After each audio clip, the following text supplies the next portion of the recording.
Diri dalam pencapaian prestasi yang maksimal.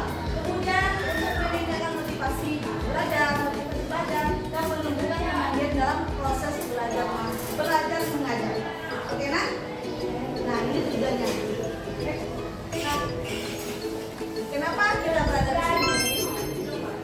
Dalam hal ini setelah belajar ini, ibu berharap anak-anak bisa mengidentifikasi gaya belajar apa yang dominan pada diri anak masing-masing.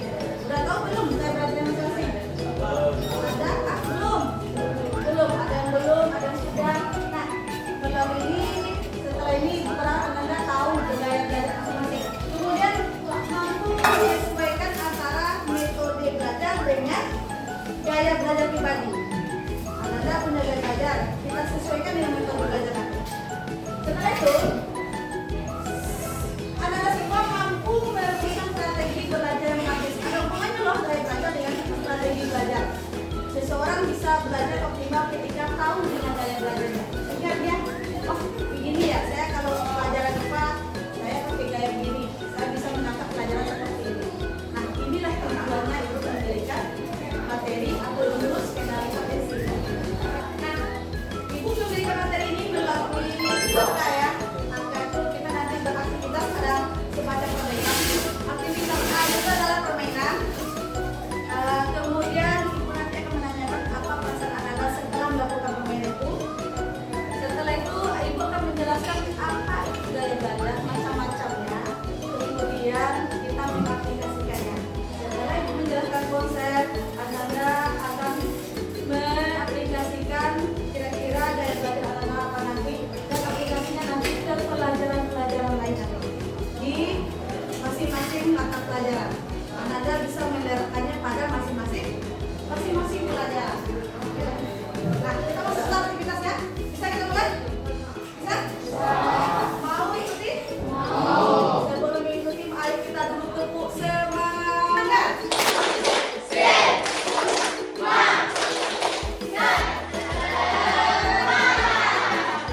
Oke, nah, ini ada 3 permainan ini. Ada yang namanya pos A, pos B, pos C.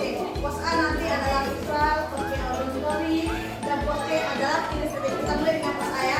Ingat ya, kegiatan inti permainan inti 1, permainan inti 2, dan permainan inti 3. Kita mulai dengan permainan inti yang pertama. Kanan kiri tadi.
Sudah jadi? Hah? Motornya dia pakai satu. Nah, ya si Tono ini udah lari di sini ya. Masih dini ya. Ya, sini dia siapa lagi pergi sekolahnya. Sekarang si Tono udah lupa nih sama pada dia dorong ya kan. Motor dia itu pokoknya dalam. Sini kan dia. Ada apa lagi sininya? Minta jemput yang ojek. Oke Pak? Aneh ojek jalan kaki. Nggak ada jawabannya lain? Nggak ada baik? Ah, jadi ya kan betul. Kasih Tono ini kayaknya dia. Nah ya. Ah, yang kedua. Itu punya jawaban lain pada itu. Kata sininya naik dalam. Oh.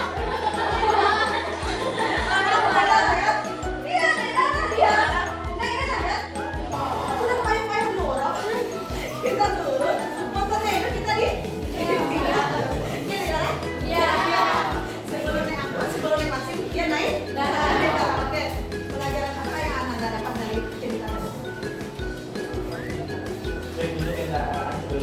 Sejak dulu kendala sebelum pergi. Apalagi perasaan apa yang digambarkan dalam kejadian tadi? Perasaan marah, ada perasaan setia. Apalagi adalah kecewa ya. Ada yang melupakan teman. Banyak yang belajar kita setia ya. Memang semuanya itu adalah cerita ibu dan ibu ya. Pos anak audio kedua. Kita masuk lagi cari pos yang ketiga. Ibu ada permainan.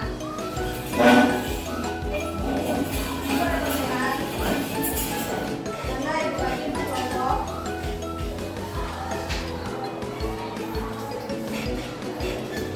Kelompok pertama adalah kelompok kuning. Kelompok kedua adalah kelompok pink. Kelompok ketiga adalah kelompok nyala. Kelompok keempat adalah kelompok biru. Tugas Ananda adalah kartu ini dibalikkan di sini. Ananda habiskan kartu ini sampai habis. Susun berdasarkan gambar yang ada di sini. Selagi gambarnya Ananda terbalikkan, nanti kelompok mana yang menang yang duluan habis itu yang menang. Oke. Coba berdiri semuanya.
dalam refleksi.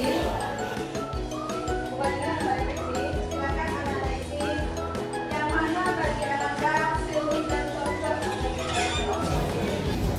Pengalaman mengikuti pertanyaan yang tadi, kira-kira mana yang paling nyaman Anda belajar? Apakah dengan menonton, apakah dengan mendengarkan cerita ibu tadi, atau dengan cara bermain tadi? Nah, karena sudah diisi, ibu ingin tahu siapa yang bisa menentukan tangan kira-kira apa yang membuat Anda paling nyaman dari ketiga pos tadi. Siapa yang mau turun tangan? Ya, silakan. Visual, kenapa ada visual? Kenapa?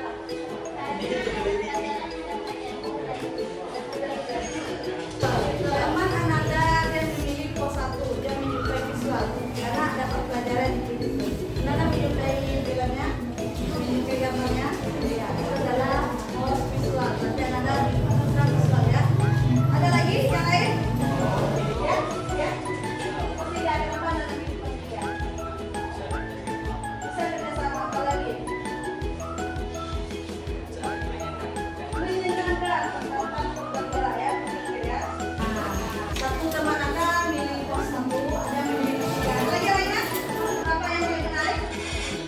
Hah? Pos 1. Berapa nak? Pos 3. Kenapa milih pos 3?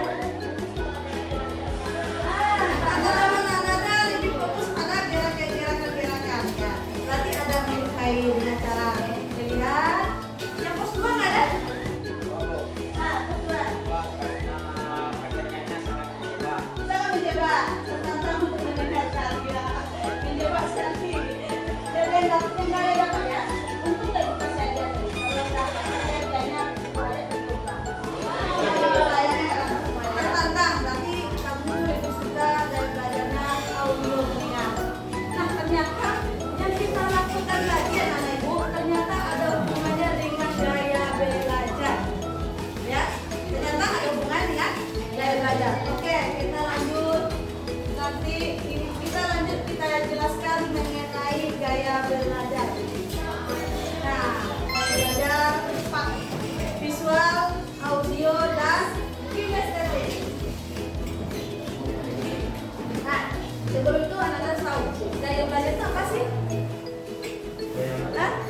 Gaya belajar cara yang paling disukai oleh kamu masing-masing untuk menerima, memproses, dan mengingat informasi baru.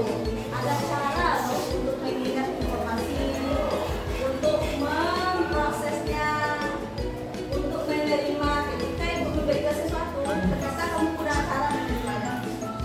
Kamu lebih suka cara ibu menerangkan mungkin, lebih suka cara ibu menjelaskan papan tulis mungkin, atau lebih suka ibu bergerak-gerak seperti itu. Lebih tepatnya kamu dengan cara yang jadi gaya belajar merupakan cara yang paling disukai oleh individu untuk menerima, memproses, dan mengingat informasi baru. Nah, yang pertama kita lihat gaya belajar visual. Gaya belajar visual, gaya belajar yang lebih cenderung untuk menggunakan penglihatan dalam proses belajar mengajar. Nah, gaya visual ini mempunyai ciri-ciri. Ciri-ciri yang pertamanya adalah mudah memahami gambar, warna, dan grafik dan tulisan. Ketika ibu tampilkan tulisan seperti ini, Anda lebih mudah mengingatnya karena tampak oleh mata. Anda lebih mudah mengingat baju yang akan dipakai. Anda lebih mudah mengingat dengan guru yang menyampaikan sesuatu di depan karena apa, nampak ya, nampak. Selain itu juga membuat catatan yang berwarna atau peta konsep. Siapa yang catatannya rapi, yang ada warna-warninya, yang suka mengamar ada kan? Ada suka mengamar ada. Ya waktu belajar dia ngamar juga. Terus catatannya di garis bawah yang peda warna-warni. Nah, IP teman kamu seperti itu ada IP gaya belajar visual. Kemudian mengingat posisi tulisan di buku atau di papan tulis. Nah, ketika nanti kamu ujian, oh ya, saya ingat waktu itu guru menerangkan pelajaran waktu itu ibu tuh tulisannya padat sampai ke situ.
Yakin? Oke. Nah nih, ini antara mitos dan fakta. Mitosnya hanya punya satu gaya belajar, Bu. Oh, itu gaya belajar, Bu. Gaya belajar kita semuanya kita pakai, cuman ada satu yang dominan. Ada satu yang dominan. Kemudian, setiap orang memiliki campuran ketiganya, namun cenderung satu yang itu fakta ya. Setiap orang memiliki campuran ketiganya. Ibu, kadang-kadang ibu nggak suka bising. Orang auditori ketika ada bising ibu berhenti, nggak bisa nyambung ibu. Kalau gitu. Tapi ibu cenderung kadang-kadang rapi, tulisan rapi sekali kan. Ibu suka menambah. Ibu pakai juga. Tapi kadang-kadang ibu kurang makan. Tapi ibu kalau belajar bersihkan dulu, baru bisa mau belajar. Kalau bisa ada sampah ibu nggak mau belajar, bersihkan dulu. Kalau orang yang estetik cenderung untuk memperagakan, mempraktekkan. Ya, semua kita pasti melakukan ketigaan. Jangan nanti ketika guru, ayo siapa bisa praktek? Kita bisa Bu, saya visual Bu. Saya nggak mau praktek, nggak bisa kayak gitu ya. Nah, kita cenderung memakai ketiganya, cuma ada yang kecenderungan yang paling dominan di antara ketiga-tiganya kita pakai. Selain itu, kita yang menguasai cara belajar efektif terlepas dari guru yang menguasai jasa dikasih ke dalam potensi yang harus dikembangkan. Nah Ibu, setelah nanti Anda tahu dengan daya belajar Anda masing-masing, ada potensi yang harus dikembangkan. Dengan belajar, dengan mengikuti gaya belajar, Anda bisa meminimalisir cara belajar yang efektif. Ibaratnya tidak perlu buang-buang waktu. Kita berbenderan, oh saya harus pakai gaya belajar ini, saya harus membuat ini. Kita kasih contoh ya. Ada pelajaran berapa pelajaran di sana? 12 mata pelajaran. Salah satunya ada di antaranya matematik. Matematik itu kira-kira gaya belajar apa yang kita bisa? Visual.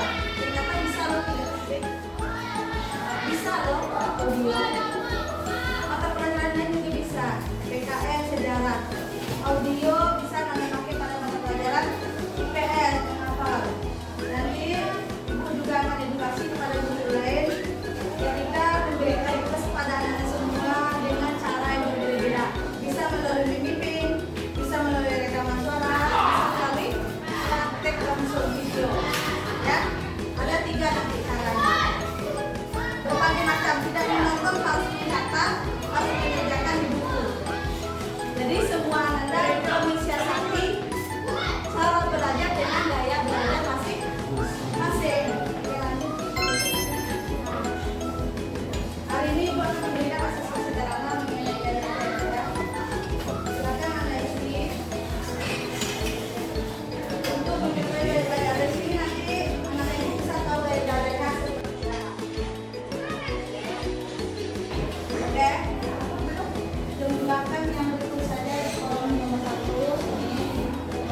awal itu